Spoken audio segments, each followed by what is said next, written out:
Psychotechnologies live. Loving that Welcome welcome. to We American Travels by Eliot. yeah. Take two. What an adventure.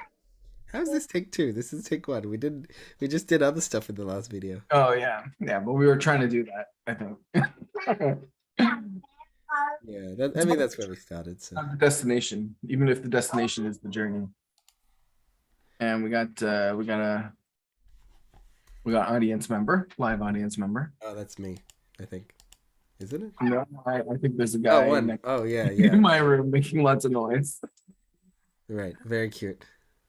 Yeah. He's he's the Corner of mascot. You know. He like. the Right. All So right. America. So I just completed a trip to America. It was 2.5 months, and I learned a lot. America's it's like whiplash, cultural whiplash. Um, uh, it's just the world is the world. Like there are roads and there are footpaths and there are weeds growing out of the pavement everywhere you go, and water comes out of the faucets like just the same, except that the faucets are different and the weeds are different and the footpaths are like a different width and the roads are still roads but the lines are painted different. Like the world is in fact fundamentally still the world, but every detail like kind of shifted. And those are like the boring details, right? Like the road and the footpath. It's the details when it comes to people where I'm like, oh, I didn't realize that people could vary along that dimension. Like, Americans have like a body shapes are different. They're like there's a lot more highly obese Americans than there are people in Australia of that same body shape. Um, and the first big one that becomes obvious very very quickly is the wealth disparity. So I think that Australians are like wealthy and poor in like some sort of range. You'll get rich people, you get poor people, and then Americans as a spread are more wealthy by like a factor of 10. Like there's many more billionaires, and then like more broke. Like the homeless people are even worse off than your average. Like most Australians, like even if you're homeless, they feed you quite a lot. But it seems like in America, it's just a lot worse to be at the bottom. Like the range is so much so different, and that was just like I guess I knew that, but seeing it was kind of surprising. um I mean, I remember walking down the streets in Austin, and there was a guy trying to sell like some art, some like something he'd drawn, and they weren't very good or whatever. It was like something on a page, but he was just he would like hold them up to someone to like, hey, are you interested in my art? And he would get rejected, and the emotional pain that he was showing from this process of holding it up and being rejected was just like was the loudest thing that happened experientially for like the rest of that day. Just that like he was bearing his pain so strongly on the street there that it was like just such a cultural shock to me to see. And he wasn't like he was like relatively young or relatively just trying to do his thing, but emotionally he was just having such a bad time. And even for the rest of the trip I didn't see anyone having as bad a time as him. There was something about that one guy that we walked past that was just like so shocking. um, and that's America. That was just walking down the street. um, Huge, huge. And Yeah. if you, I don't know how to say more about that one guy. Yeah. It's like a story like that's taking place within like your experience that seems like sort of somewhat representational of like your experience with America. Mm. Yeah. Austin was so hot. I don't know how people live there. And then it was so cold. I don't know how people live there either. It was inside every building is air conditioned, so cold that you need to take a jacket with you if you're gonna be inside the buildings because it's that cold. Because they're just dealing with the heat outside that's so bad that they cool it down inside so much. It was remarkable to me. we went to other places in America that it was hot out and cool in, but it wasn't that extreme. Somehow Austin had it like particularly hot and cold. It's, I'm definitely like feeling this, I don't know, like paradigmatic like experience that you're conveying. Right. So, you know, that was the like Austin was our first stop, and so it was really the like I'm an Australian, normal Australian human being like parachuted and airdropped into a foreign, completely normal place over there, um, that like really just sort of shook me because I took my ordinary Australian over there and I went, look, it's all the same but slightly different in 101 different ways. Um, Yeah. It's like this is like kind of like Crocodile Dundee a little bit, where like that whole movie is kind of him, like this like Australian outback going to America and having adventures or whatever. Right. I mean, we did other things. We walked around the Jewish Center, Crown Heights in America, in New York. That was Yeah, interesting. fine, yeah. That's if you want more culture shock, that'll give you culture shock. I went there once too. It was still pretty crazy, and I'm like, I've lived in Israel, and Crown Heights is not like Israel. Israel has diversity. Crown no, Heights is uh like imagine this is like to our audience, imagine the home you grew up in, like the bubble that was exactly your private culture, the private culture of your family, and then copy paste it and have like hundreds of families in the one suburb that have exactly that culture. That's kind of like, Crown Heights. It's in the middle of the street, like right, it's and like they walk down the street and they hang out in the streets and chat and stuff. But it's like it's not like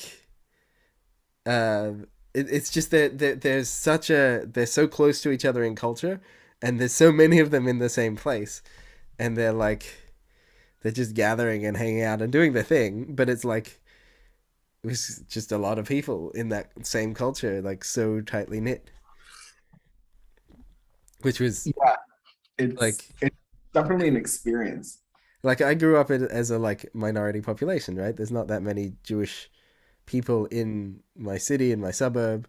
It's a fraction of the population, whatever. But that's like over there.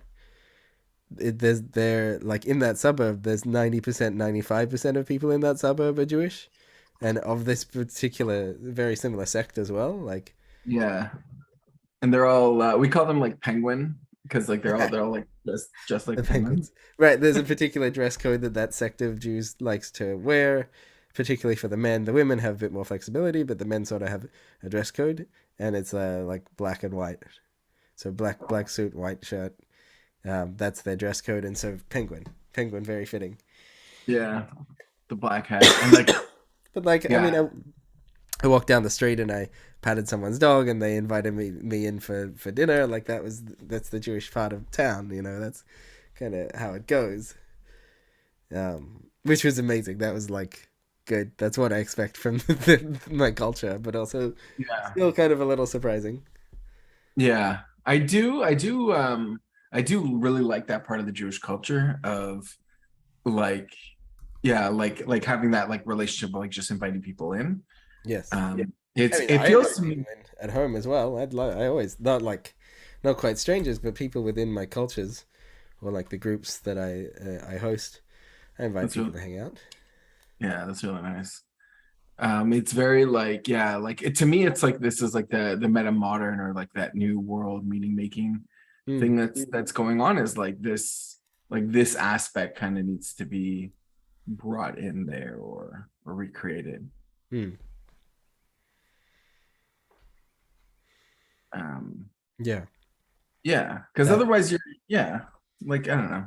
I'm interested in like metamodernism as a topic as well, and like that's something is happening there, and you know I'm part of in my mind, right? I'm part of the rationality movement that came along, and I'm part of the effective altruism movement, and I'm part of like I'm seeing metamod like integral and metamodernism. I'm seeing these things grow and change, and I'm also like doing some historical stuff, and I'm looking at the acid revolution of the 60s and 70s and the hippies and the way that that was a wave and a movement. And I'm realizing that I am on the forefront of a movement here. Like, I'm just some random guy interested in rationality or interested in psychotechnologies, but there's a movement here. There's actually, like, in the same way that the hippies, we look back on the hippies and we say the hippies were a movement, this is a movement here. There's something moving. And like at the present moment, there's something moving. And so I'm super excited about the metamodern thing, like to be able to like go forwards into it, recognizing it as a movement, and to feel empowered to also shape it. Like this movement shapes as we participate. Yeah, it is. Yeah, like that is such a good point and perspective of like we are living in this movement, and like it kind of puts it like it kind of does both like two things for me for like looking at history when I read about like historical things that have happened or listening to people's stories about like other movements that have happened in the past. Like I listened to a Soviet era spy talk about, communism and like their stuff. And it like I used to be like so like not getting these people. Like, oh, why don't you just do this? Why is it like this? Why not? And then like being inside a movement that's like even like self-aware to a certain extent or intentional about it. And still being like doing like the same problems, like having the same things that like happen, and like not being able to really like effectively do the thing that we're trying to do, and we wind up resorting to the the lower order or whatever. I don't know what I'm saying, but yeah, like kind of brought that up for me. That was so on another leg of my trip, I ended up in the Bay Area, and I talked to I went to a teapot party. Do you know what? Oh, no way! Yeah. No, how was that? Who'd you meet? Did you meet anyone famous? I don't think so. Brooke So teapot. Let's slow down here. Teapot stands for this part of Twitter, which is you kind of get an algorithm and it serves you up tweets from various people, and you like someone coined a term. This part of Twitter is like for a particular bubble of people talking on Twitter. Yeah. And so this part of Twitter, like someone posted, "Hey, come to my house, my backyard for like a party thing." And so I was in the area and I showed up, as did about 30 other people. And it was a teapot party, which is remarkable and incredible. And wait, when was that? Because I would have seen these. I would have seen people talk about them on the tweets. I didn't know you were there. Oh, it was sort of near the end of my trip in San Francisco. So probably 3-4 weeks ago, 5 weeks ago. Oh. It was so Interestingly, teapot people are also like the people who continue to go to Burning Man, and they're like the vibe camp people, except that I got really excited and I got to the teapot party and I said, "I'm here to meet the post-rationalists," and they went, "Cool, what's that?" And I went, "Oh no, oh no one. These aren't like some of the teapot people. It must be the post-rationalists, but not those ones." I think there's kind of like this intersection that kind of happened, and then there's like some people from like that post-rationalist whatever that kind of merged with these, I guess, like Burner or something. I don't really know where the other ones come from, and then like realizing like being at the party and being like, oh yeah, this is what we're doing, and realizing like actually nobody else is like knows that, or like or like whatever, right? Like, so I mean, I went on to talk to them and be like, "Oh, this is some history of the movements and the post-rationality movement, and this is where we're at." And they're like, "Oh yeah, that fits. Has anyone written this down?" And I went, "No, no one knows this. It's all in my head, I guess." No, I thought everybody knew that. This is me, the poor little lonely Australian halfway around the world who's been trying to track these movements as they travel around the globe, as they like shape humanity.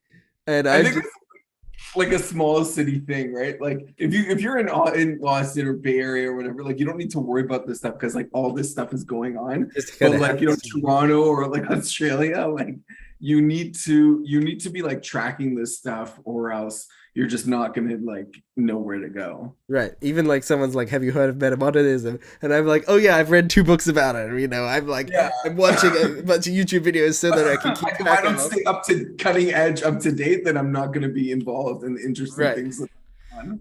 Right. And Yeah. people over there are like, "Oh, I'm just hearing about it now." Like, okay.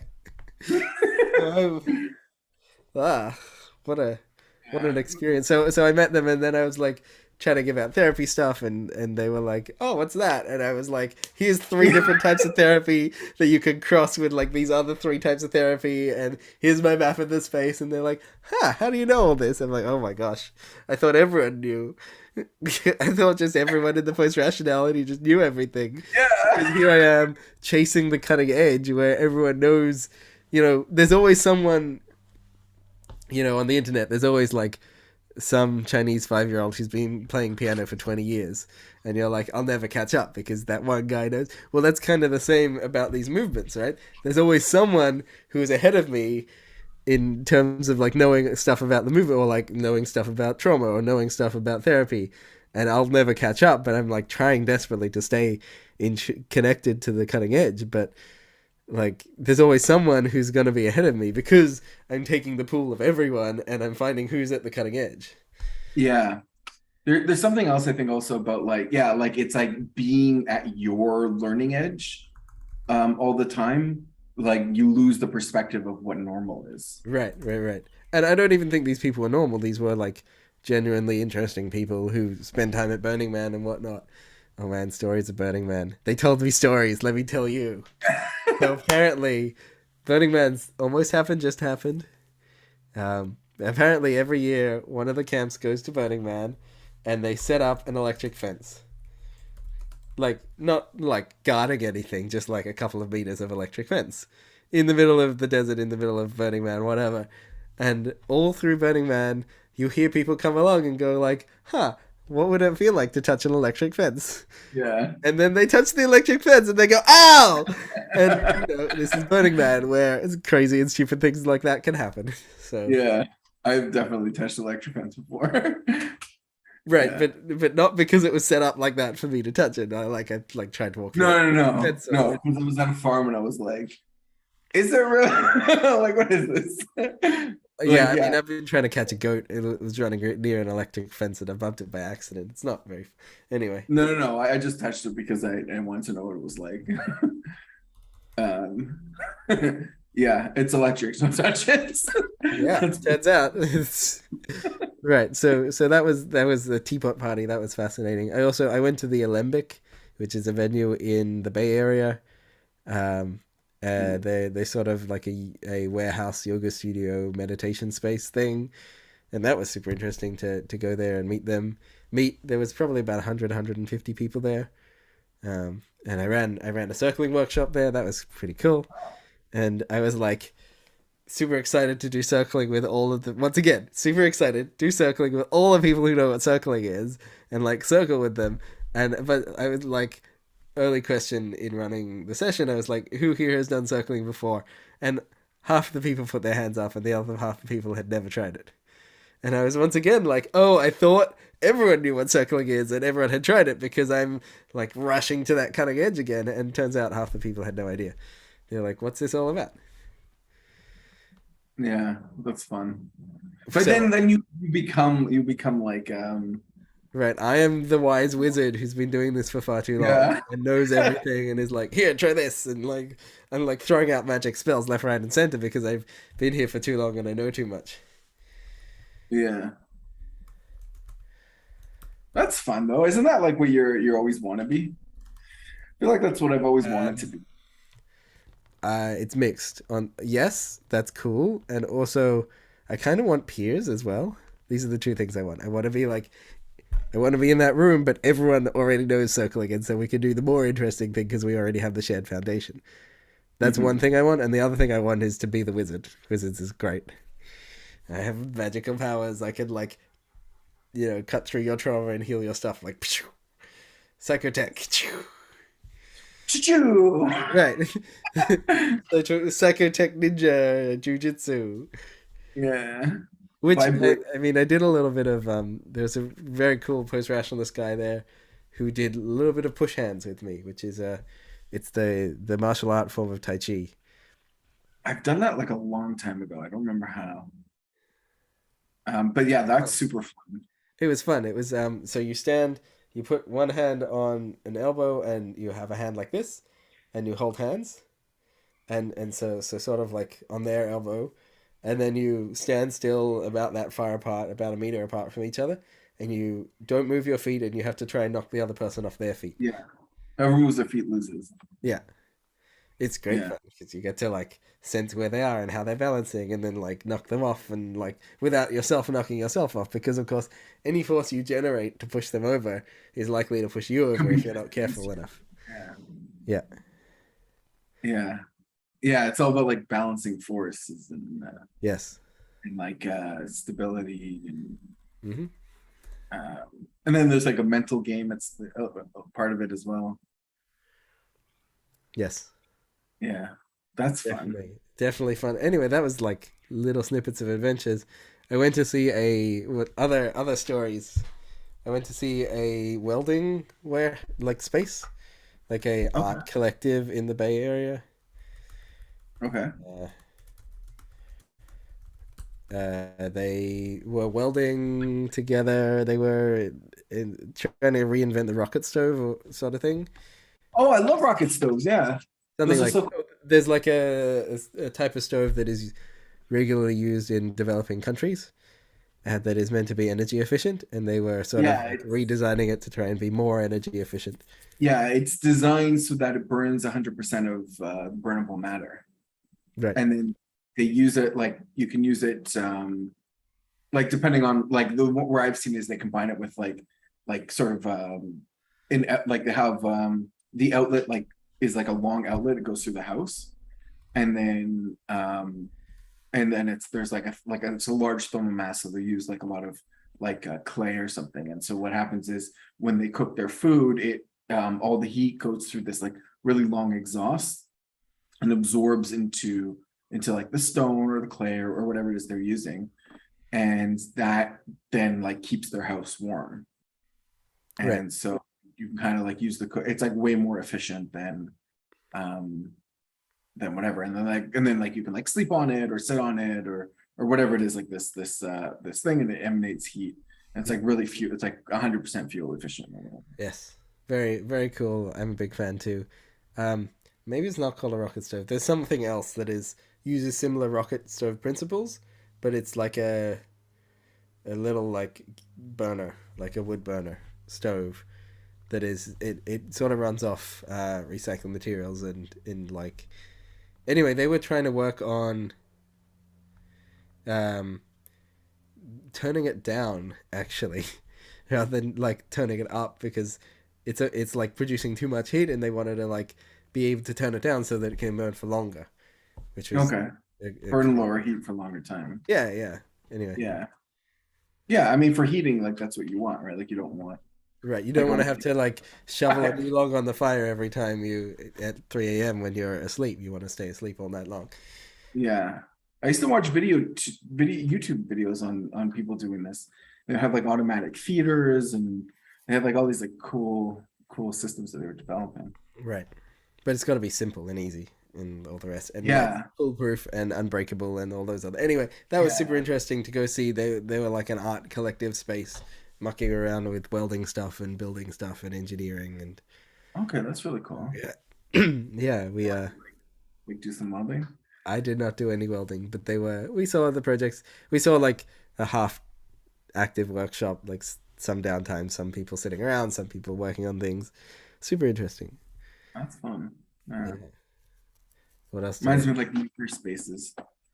Oh yeah, I mean, I also saw Berkeley. Berkeley's quite interesting. This What's is that? oh, I walked across multiple university campuses while I was in America. By the way, Okay. I walked Is across. the university's dead? What was your feel? Is what is The university's dead? Look, they were Mhm. pretty quiet, but I suspect that we've walked across university campuses not during session, and so that was a bit like, it also looks they're huge. Uh, we have university campuses that take up like a city block, but the campuses in America take up like 10 city blocks.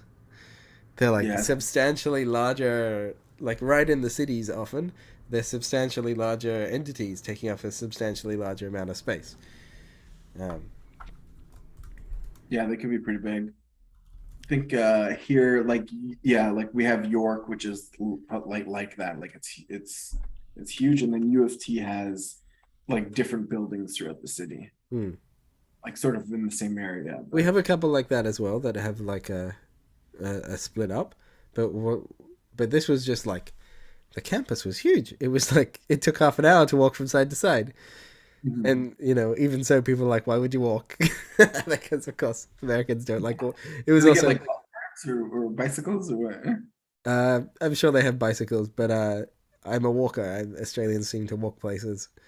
We did a substantial amount of walking, more than Americans realize that is normal for us. It was more steps than I would usually do in a day, but like we just walked places in ways that other people I think would catch a lot of Ubers. We just walked. So we walked side to side of the University of Texas campus. They have a football stadium on campus, like a full size, gigantic football stadium. Um, we walked across, what was it, the Berkeley campus. We went up the Berkeley Clock Tower, which is has a beautiful view at the top. Berkeley is in San Francisco, in the Bay Area. Sorry. Oh, Yeah. this was a faux pas that I made a couple of times. Turns out that San Francisco is not the entire Bay Area. News to me. I figured that Okay. the whole thing was just called San Francisco. It's not. San Francisco is the bit with the tall buildings that is the like city main middle of the city district, and then the Okay. rest of Like the the areas. downtown. Hmm? Like the downtown. Yeah, that kind of the like the downtown space is the San Francisco bit. The like Okay. the rest of the Bay Area is actually different townships that have now had urban sprawl, and so they touch each other, and so it's one big uh, urban area. But Okay. the whole area is called the Bay Area. The city is not called. The whole area is not called the San Francisco city. It's like Yeah. saying that Manhattan, Like which is the Mumbai Long versus Island, yeah, New York, Bombay versus Mumbai or maybe. Toronto versus GTA. Where Yeah. like So this was a yeah. confusing thing to me because it sets the culture massively. It's like the whole area is called Sydney here in Sydney. Like the whole thing is called Sydney Okay. for quite a long way. You get about an hour away and they start calling it a different thing. But if you say where you're from, I would answer Sydney, and Right. so would like 4 million people, 5 million people. Even though like technically, like legally, there may not be in Well, living in. so we have like a township, like a smaller council district with different suburb names, but the whole area is still the Greater Sydney area. Yeah. So they call it But the to a Bay Area. point. It's like the greater San Francisco area. Right, right. But Yeah. you can't call it that. They don't want you to call it that. They don't want to be associated with those rabble rousers over in the San Those Francisco. people, you don't want to offend those people. They get worked up Right. real quick. Yeah. That's so cool because like these things are like to me they're just like stories of like places that people claim exist that I believe it exists, but it's not like it doesn't have like it's not like a personal, like I don't have like a personal like relationship with these cities. Right. Well, so this is the interesting thing. I think it's historic. What happened is there used to be separate towns. There was actually like maybe farmland in between them or something. Back in I don't the care about that to be honest. but then they turned the whole thing into houses, right? And it became urban sprawl. And now there's no farmland in between them. There's just houses that touch to houses. And they Hmm. are still treating themselves as separate cities. Like you say, where are you from? And they say, I'm from that city over there. That's something like two suburbs over. But they're treating it like a different city, Yeah. which is confusing to me because that's not how we do it here. But apparently that's pretty normal for America. Do they like each other, like the different cities, or do they have like rivalry or like different? Oh, we're like this and they're like that. Um, I think that they have more rivalry than I would have expected for someone who lives like a couple blocks that way. Hmm. Like everyone in Sydney, like suburbs don't necessarily get along culturally because they were made up of different cultures, but we don't like we wouldn't be like get out of Sydney, like you don't belong in Sydney. I don't know. Yeah, like because like I do notice this about like especially like it seems like that area is like they're very like they say a lot of diversity things, but and inclusion, but then like when it comes down to it, like in real life, it's not like it's not what you would expect. Right. Like Toronto, everybody's Toronto. You know what I mean? Everyone, like the whole Toronto area is Toronto. Yeah, and there's certain areas that were like certain areas are populated by certain groups of people. I assume does the city end in like when national parks get too thick and then like you have to travel a while to the next place, or like what's the edge of the city? I don't know what the edge of Like the city is. farmland?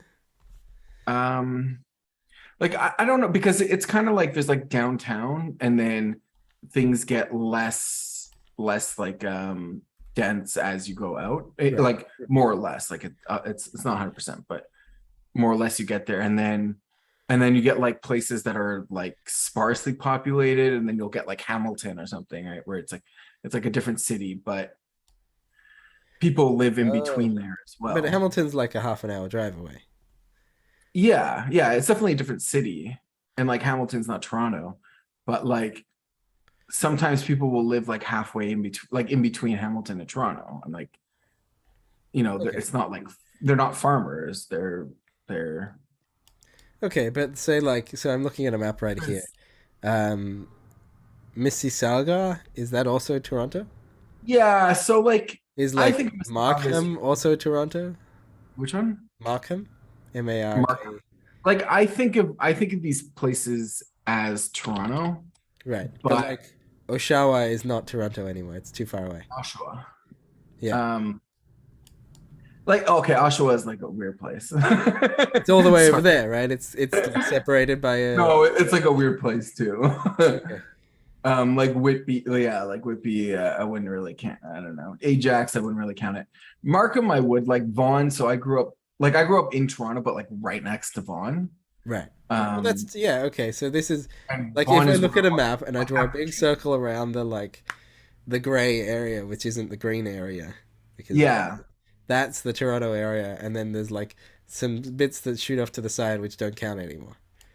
yeah. Like I wouldn't count really Oakville or Burlington as part of Right. right. Like so you see on the map, we get Mississauga, which is like I don't know. Like I would count it as Toronto, but like that doesn't mean I'm right. Right. Sure, sure. Well, like, uh, so if you look at San Francisco, look at the Bay Area. okay, So let it's me look. on the west coast of America. Yeah, California, Los Angeles, San Francisco. So Okay. there's like south of the Golden Gate Bridge is this chunk of land that is called San Francisco. Okay. Yep. And then Yeah. you go south of that, say like on this map, there's something that says San Bruno Mountain State and County Park, right? South of that, even probably like less than that, but south of that is no longer San Francisco City. Like San Jose. Uh, Oh, or even before that, like San even before, Bruno. yeah, like before San Bruno is already not San Francisco, Oh, so they're like particular about that. right? Whereas if you look on the other side of the bay, to the east, there's a thing called Oakland. That's like a different place. It's less famous than San Francisco, but it is a. It's not like San Francisco is both sides of the bay, and then That's like so interesting. right. Um, So if you look at Sydney, Australia, like we have a big. Sydney is built around a bay as well, right? Like the harbour bridge is right through the harbour in the middle, and Sydney is on both sides of the harbour. Sydney is the like once again the grey area that you can see as you start to Sydney is surrounded by national parks on most side and farmland as you go out to the edges. And Sydney is every bit that is grey before the green area. And then if you go far enough, there's the Central Coast on the north and Wollongong down south, are two satellite cities. Okay, these cities are so small, first off, gotta Which say. ones? Which one? Okay, so San Francisco seems really like just geographically. Like San Francisco's got this like it's like the place, and then it's like because it's on a peninsula almost. Right. Right. So then you get like farther away, like it's I mean, this is like we're shaped by history, right? It was always good to build a city where there was a bay because you could transport things in by boat. And so many of our major cities are built on land with, like, if you look at the shape of San Francisco and you compare it to the shape of the New York City area, like New yeah, like York's Long Island, it's like New York is incredibly prosperous because of how many places you could take a boat in transporting things into New York. yeah. Right? New York is such a big city because they could get all the materials in and they could trade so much stuff all over the New York area. Was a good trade area. Whereas, Yeah, there's also the rivers, I think. right, the rivers especially, yeah, yeah. Yeah, because Yeah, like for that's us, I quite know good. we have like we're on like Ontario, but it's really like it's really the end of I think it's the St. Lawrence River. Yeah, the St. Lawrence River, which comes all the way from like New Brunswick. For people not on a map, that's New Brunswick is I don't know how to describe it, but it's like from the ocean, right? Essentially. So you could sail through there. Mm, Um, which is like it's like kind of like the dividing line. It's not actually, but it probably should be the dividing line between US and Canada for right, some of it. right, right. So this is like we're bound into history, and then history shapes our culture, and here we are today, living in these big cities with giant blobs of water in them because we had to get the supplies in. Yeah, It's also like water controls the temperature. Having giant chunks of water yeah, keeps your yeah, city like warmer and cooler, warmer in the winter and cooler in the summer. yeah. It keeps it. It's a large thermal mass. Um, although I did live in Windsor, which is like right next to Detroit for a while, and so that's the best, right? Because you're right next to uh, we're right next to the river. That's also much south there, so it's like the weather is way better in the winter. Let me look this up. Detroit. Yeah, so I Okay. lived on the Oh, Canadian there's a side. big. So there's a big lake. There's a river that goes in, and then there's a big lake that's kind of inland. Yeah, Oh, and there's. Oh no, this is even more complicated. yeah, it's the Detroit There's River. multiple big lakes. Yeah, well, so this is the Great Lakes area, like where we're talking about now, which are Right. the largest natural lakes and largest lakes period in the world. Mm-hmm. Canada has like something like half the fresh. I don't know what it has. It has a like a huge percentage of the fresh water of the world. So Ah, whenever people talk about like water wars, we're gonna run out of water. Like I always tune them out because it's just not relevant to me. right. But yeah, so they have like so I lived in it's essentially the other side of the Detroit River, and so we'd Ah, see Detroit, and they were a dust industrial town, right? ah. Detroit when they were doing well. Interesting. That's right on the river. I'm surprised there isn't more built on the Windsor side because it looks like geographically it's ideal. It's got lots of land next to the water. Yeah, Windsor. So I did live in Windsor for a while. I don't really recommend it. I had a nice time there. It was like people are nice and everything. But but like I lived there like maybe 10 years ago, less than 10 years ago. So it was like after 9/11, and apparently 9/11, like because they had all these restrictions, people used to just go back and forth across the border all the time. Oh, And and then then that killed it because going and across the then border was really annoying. yeah. But like I did like the rabbi there sent his kids to school in Detroit, and so they would go there every day, Hmm. which is pretty crazy, I think. That would be probably annoying to cross the border every. Yeah, I don't know what they did with COVID because that seems like wouldn't have worked out well. But yeah, it's like just not. I don't know. It's like they just like it's like a sad town. Uh, It's not a town, it's a city, but it feels if like they have this feeling of like being in a sad town, mm, even though they're in a small city. mm, Except for like the university there, which is just which is a university. mm. So I also visited other places I went to, Boulder, Colorado. Oh, Ooh. And Colorado. I'm I got loving this. home and I realized there was a whole bunch of more people I should have met up with in Boulder, Colorado that I forgot about because I just have too many social bubbles, and one of them was one a Discord server that I should have. Anyway, Boulder, Colorado, very nice area, very pretty, like little town set in the mountains. um, Boulder, Colorado has a really interesting history for two reasons. The first is that my opinion. My opinion on the history. The first is that when Zhongreng Trungpa came to America and decided to start Naropa University, he put it in Boulder, Colorado. Um, and Zhongreng Trungpa is broadly argued as the father of all Buddhism in America because he brought Buddhism to America. He was a refugee. He escaped Tibet. He went to Oxford in the UK, and then he went to America. And he was around in the like 60s and 70s in the hippie revolution, and then he joined them, and then he started teaching them like meditation and Buddhism and everything that many things that define the hippie revolution. He was there teaching Buddhism. And then he started Naropa University, which was a like educational institution designed to teach people along the lines of what he was teaching. And they still run. They're still there, and they still run like degrees in spirituality, various spiritual practices, and like massage and yoga and that sort of thing. But then in I'm gonna get the dates wrong.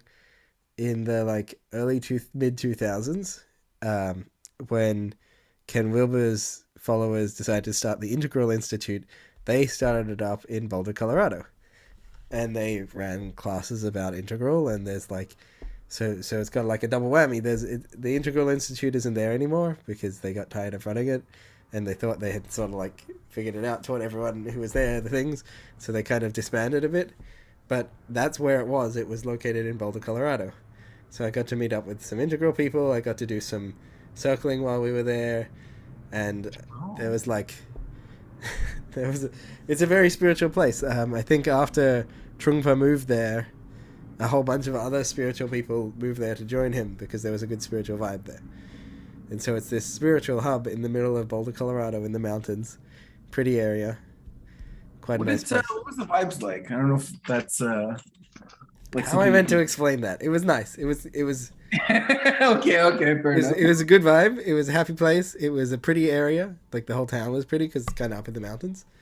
Okay. Um, it seemed like reasonably affluent. There wasn't like it wasn't dirty or anything. But I think that's I'm not sure about dirt, like dirtiness anymore because I think that's more of a factor of wind and rain. Like Los Angeles is a very dirty city because it doesn't rain enough, and so the car pollution sort of hits the ground and sticks, and so it's kind of like the ground is dirty.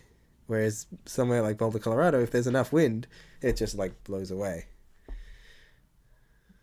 Interesting.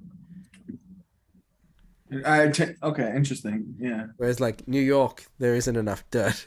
It's somehow grimy, but there isn't dirt. Like New York doesn't have grass very much anywhere, which is weird to me. Okay. I live in a Yeah. city that has way more grass than New York. Not like Singapore where they have trees everywhere, but we have a lot of greenery here. Yeah. Yeah. That was like a switch in perspectives. I mean, that was Um, yeah. I can jump back to New York for a moment. I found so in Sydney, Australia, we have garbage bins that are plastic, large plastic, like 90-liter bins with lids on them, and your local council area just gives everyone a garbage bin, and like everyone puts their garbage in there, and then you wheel it out to the street when they collect it, and it's gone. In New York, they didn't have garbage bins in the same way, and if you on day you put a bag of garbage out on your curb, just like a plastic bag, and you carry it and you drop it on your curb, and the garbage people come and collect it That's and so throw it weird. and pick it up and like drag it in, put it in the truck, and it leaks sometimes. And anyway, but it meant that there was just the garbage is not separated from the street. The garbage is just like kind of everywhere, which you can laugh like this, but that's kind of just that's the way it is. It all over the general New York area. That's It was so everything was just a bit dirtier or a bit grosser or like not well. Like they don't care about the streets so much, which you don't have to care about your streets, but like I was just yeah, but confused. that's kind of where you live, right? In a way. Right. Well, you should visit your I think streets. the garbage is or was controlled by the mafia Oh. at some point in New York. Like New York has had a serious mafia problem, right? Like the construction companies, and I think the garbage or waste management. Yeah. I mean that's crazy. Like we have a frozen Daniel. Um, yeah, I don't know. Is it that big cities breed mafias or like? It's a good question. Um, I guess the only other place that I haven't mentioned that I visited was Panama. We spent 10 days in Panama. Oh, I think it's on my end.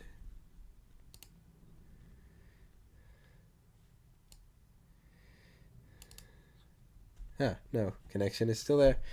Um, Panama. Panama was a very, very interesting place. Um, they have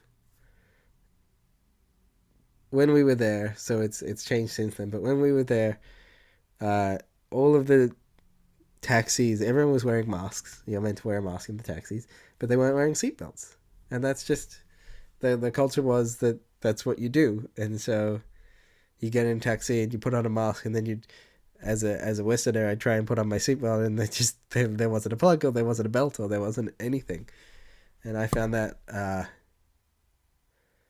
confusing, surprising. Uh, yeah, that was something. Um, I found that Panama had a interesting like they have the local Panama culture. They have the locals. There are people in Panama with dirt floors, and they're like in Panama City. There's tall buildings and modern luxury and supermarkets and just as normal. And then as you go out of the city, there are people living with dirt floors. They're like there's proper poverty in Panama, and they're just kind of they've imported the West and they're rapidly catching up. Like if you have dirt floors, you can probably at some point you'll get around to putting concrete on your floor or getting lino or like improving the quality of your floor. But for now, it might be dirt floors, and you might have a TV because you can buy a TV, or you might have a coffee machine because you can buy a coffee machine. You might not probably have electricity yet to your neighbors may not have electricity, but you might, and so you might have a TV. Like it's all kind of new, and they're transitioning very quickly from dirt floors to modern technology. It is so weird to me how like it's like I guess a TV is probably cheaper than like a wood or stone floor, even Well, though like the it's technology also in terms of life necessity. Like yeah. it's not so bad to have dirt floors.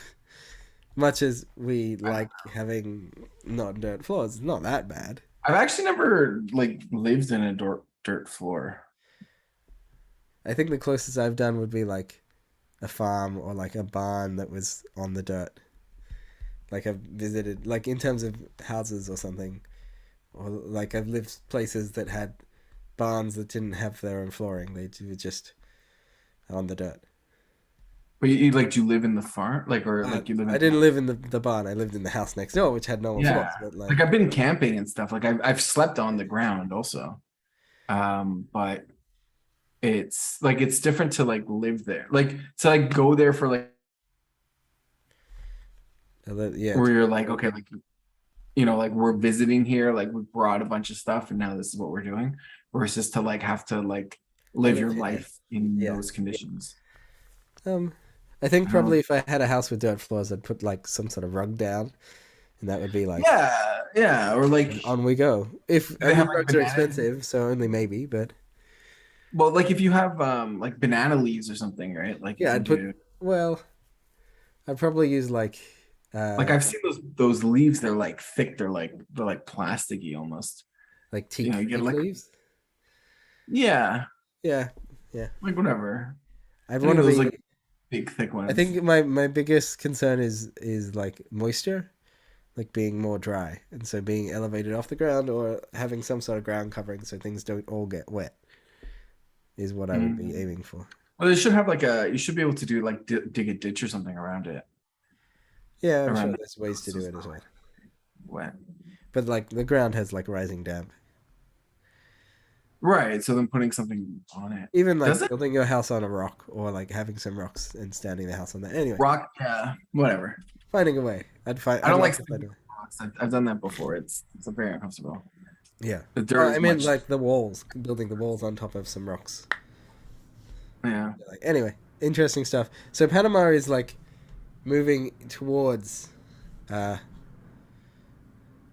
modern technology, like modern way of life, and the wages are generally very low right now. Like $20 a day is a good wage, sort of thing. And so Is food? See, I think there's like food is people. very cheap. Food is very Yeah, cheap, because like I particularly was in fresh Hawaii stuff. as well, and like and like people would just go to the ocean and get food, Right, and I'm like, and like really good food too, right?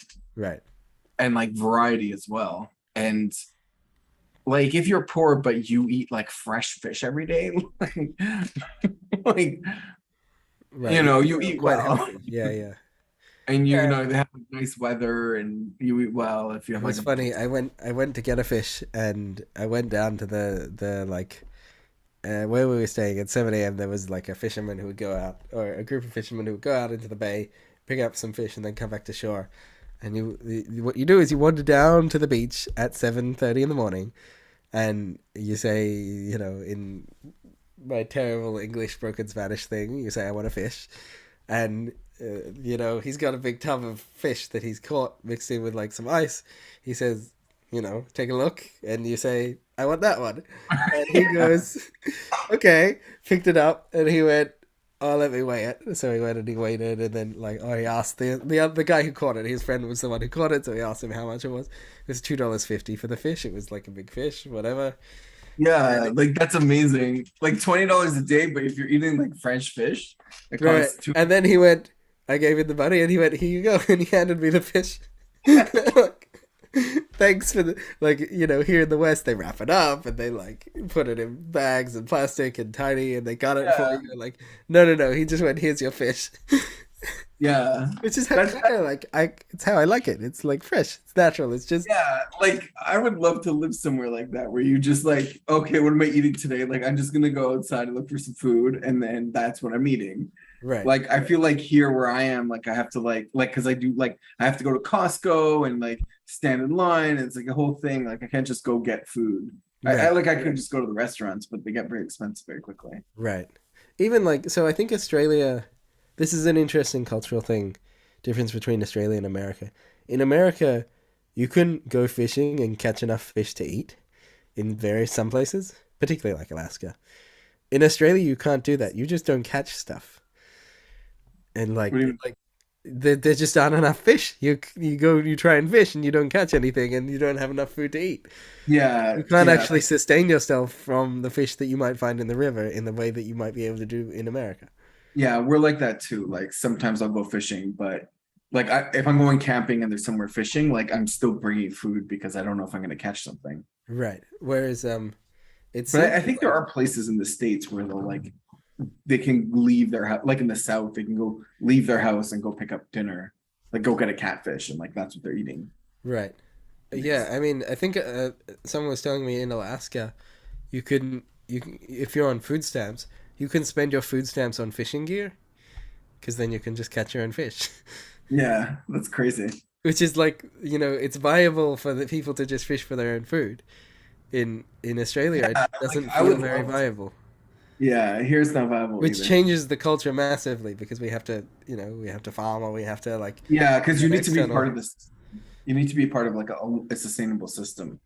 Right. There's this YouTuber, Bearded Woodsman, I think it's called. Mm. He's from Ontario or Toronto or something like around here, and he does like these trips where he goes out for a week and weighs himself before and weighs himself after and tries to see if he could survive. Yeah. Um, and like he's really experienced and like sometimes he does it. So it's like not realistic to be able to do that here. Right. But yeah, fuck man. Like there's something about living that life of like such abundance where you just go out, like you just Right. leave I your mean, house, pick there up were food. there were giant mango trees in the street. Huge mango trees. Beautiful mangoes, ripe, full of bugs. Full of Like bugs. like they have fruit fly and stuff getting into the mangoes, but there was enough mango. Like you could probably find the ripe one and pick it, or you could Or pick a like mango, a green one, and then leave it in the fruit bowl and wait for it to ripen. Like you could do that but there was enough. Like there were coconut trees everywhere. There were like it, that's like it's you such a can't beat. tropical place that you could just Yeah. sort of live off what grows, Yeah, that's amazing. and everything grows obviously because That it's so lifestyle calls to me. the wild man. Oh man, yeah. Like, what are you like? That's the thing that I wonder sometimes. Like, what am I getting out of not living in one of those places? It's like That was it like there was intellect. Yeah. there was an interesting conversation I had with a couple people in San Francisco who were normal people, but they were kind of saying like uh living like homeless life, like you live on the street, you sleep on the street, you wander around and some service Yeah. gives you food, like That you creepily have calls. Well, like you have no care in the world, you don't need to be anywhere, there's no appointments, there's no rushing around. It's kind of nice to sleep under the stars, yeah. sort of slightly envious of the life that uh doesn't require of you to adhere to the structure. Like Yeah. Yeah. secretly, Like this was I like a hush hush conversation. Like, what if I yeah. like it too much? What I never want to. I don't want to go live on the street because what if I like it too much and then I go Yeah. like that's my Yeah. permanent lifestyle. Like, oh no. That is such a like that's such a yeah, like when I was younger and I went like I did a thing where we like gave food to homeless people. But then like I'm talking to people and it's like we're connecting in uncomfortable ways. Like where it's like he's like, "Oh, I could do that." I'm like wanting to like find an argument why this is like not the lifestyle you should live, but also like not really like able to. Right. It's just kind of like in this city, I talked to. I was volunteered in the homeless service in Sydney, and they get to hang out with their friends all day and they like chat all day and they wander over you just hang out over there and wander across there and hang out over there and wander across there. Yeah. I met this guy who lived under the bridge, but he had like this like whole setup where like so when it rained, the water was like diverting and then whatever. I don't like we like he wasn't there, so we couldn't like I couldn't like we're not gonna go through his stuff or anything. But like it did look like there was like a complex setup going on. Mm. You had like tops, these it's possible to have books, like pillows, like a sleeping bag, Yeah. like I met this other guy, like he just spent his whole days like reading at the library. yeah. And there was like this movie that came out, Wild Things, and he was like that came out at that time when I was there, and he was just giving me like this whole history lesson on like oh the book was written this and like here's the thing and like the movie adaptation like it's like a whole he Just a had like had knowledgeable guy. yeah Yeah, incredible. it was like very very well read. But I think there's something about like families and stuff like I wouldn't want to raise a kid there. I think it would No. be very difficult. and I think there's prone to violence from, I Well, guess, yeah, other people. you have less safety. We're living on the Yeah, street. and Less like police, privacy. like I imagine police are probably harassing you all the time, Yeah. and like you can't really like you can't fight police. Like they're like they just like police can just do whatever they want, especially if you're like homeless or something. Like Hmm. there's no, I mean, I don't really know, but from what it seems to me, like they can just do whatever they Well, want. this is interestingly something I noticed in Panama. There was like, as while wandering around the city or whatever, we like walked up a staircase, and I looked at the locals walking up the same staircase, and I realized that I could almost walk like some of the locals were, even kids, adults, anyone were just like having difficulty walking up this staircase because it was a bit of a long staircase, and I was just like fitter, and I think it's because I'm more Western, or I eat better, or like I'm just more prosperous, that I'm just healthier and I could just walk up way easier than them. And I'm not even a fit Westerner. I'm just an ordinary, like kind of chubby Westerner. But it's like the benefit of Western lifestyle is we're healthier than sort of like if you haven't Really? had enough food all the time, or if you've been exposed to more weather, like you don't have good walls, or you don't have as good cleaning products around, like we potentially could be way more fit than the locals. And so like the problem with the police and the homeless is that the homeless have their immune system constantly challenged because they're out in the wild and they're catching all sorts of things, and the police are like kept healthy by the system and kept fit and trained, and like you're like, can you put up with it? You probably can, but there's like you're at a disadvantage. It wears you down. Yeah. Yes, it can wear you down very much. So That's, I think, a lot of that stuff is, it's like, yeah, like just like being on like the other side, like being an adult or whatever. It is interesting because like it did kind of happen when I hit 30 around, where it's like when I'm younger, I'm like able to just do all these things. But then when I'm like now, it's like I'm much more sensitive to the things that wear me down over time. And I yeah. am much more interested in building like sustainable systems that work over time, even if they're less exciting. Like when I was younger, I wanted to always go on adventures, and now I want to, like, I still want to go on Well, it's adventures, probably but kind of because you could come home after the adventure and have a nice warm bed and a hot shower. yeah, yeah. And then it, to me, it does, it like comes down to like how much I can adventure comes down to how much have I prepped. Yeah. And by prep, I don't mean like necessarily scouted the area or taken the correct supplies, but how like clear-minded, how in, Mm. how in shape, how movable, how many like emotional things are going on. For me, it's like now it's like the main one is the kid.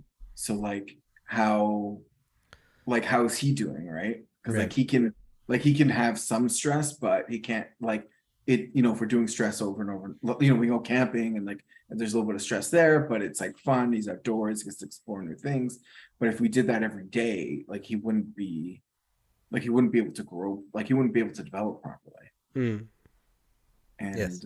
like going downtown, like I go downtown for a couple hours with him, but I'm still like it's more stressful because I have to like watch him and make sure he doesn't, like people around. And Mm.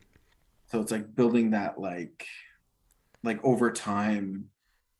um it's like anti-fragility is really what I'm looking for, or resilience, Mm.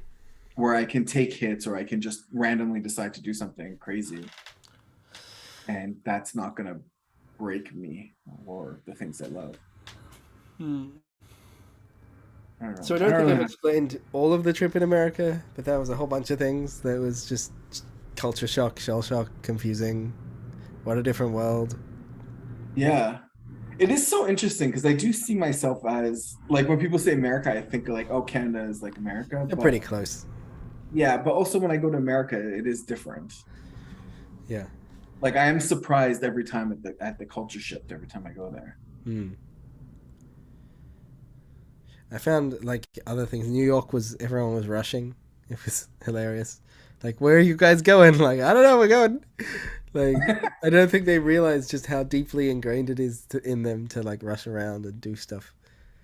I think it's like weird being outside. Like when I haven't been to New York in a long time, but like when I was there, it's like the density of people Oh, there is like was kind less people there when I was there. I think that people have moved out because of COVID and people work from home. And so there wasn't such an extreme concentration of it. Maybe we went round at the wrong times of day or we were at places where there weren't that many people, but it didn't feel like there was that much density. There interesting. was an ordinary amount of density. It wasn't extreme. But I think that COVID took the edge off, or like working from home took the edge off the number of people in Manhattan. That's interesting. Yeah, Did it feel empty? a little, but not. There were still people around. It just wasn't deserted. It was just an okay. We maybe also went there in the tourist season. It was very hot at times. Hmm. Yeah, I don't know. Yeah. New York, I always found too like too many people, like too close, too many people close to each other to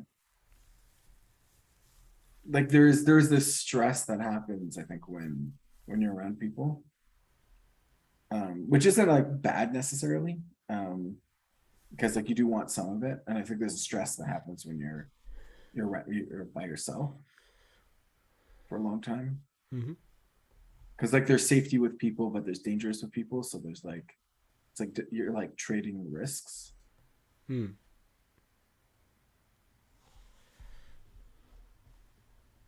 Interesting. Yeah, I don't know. Overall, I'm so glad to be home. It's nice to be Nice. back in Australia.